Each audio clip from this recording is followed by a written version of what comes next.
សូមជូនប័ណ្ណជ្វាសម្បល់ជ្រះសិល្បៈផងឡើងពេញតំបន់ឆាសិល្បៈផងឡើង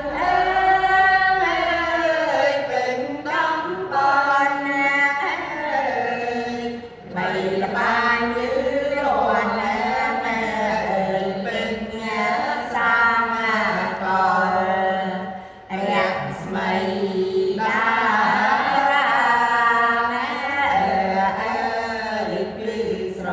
ឡាក់ចាំងចែកភ្លឺច្បាំងស្រឡាំងលេជាចាំងចែកភ្លឺច្បាំងស្រឡាំងលេជា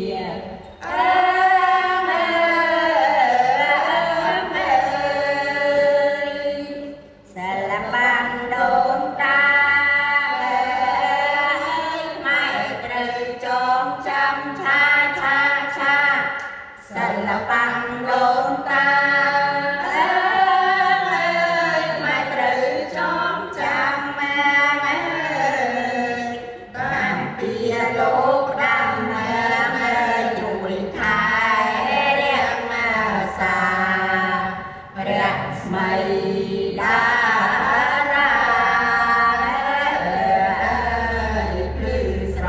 ឡាក់ចាំងចែកភ្លឺច្បាំងស្រឡាំងមេធាចាំងចែ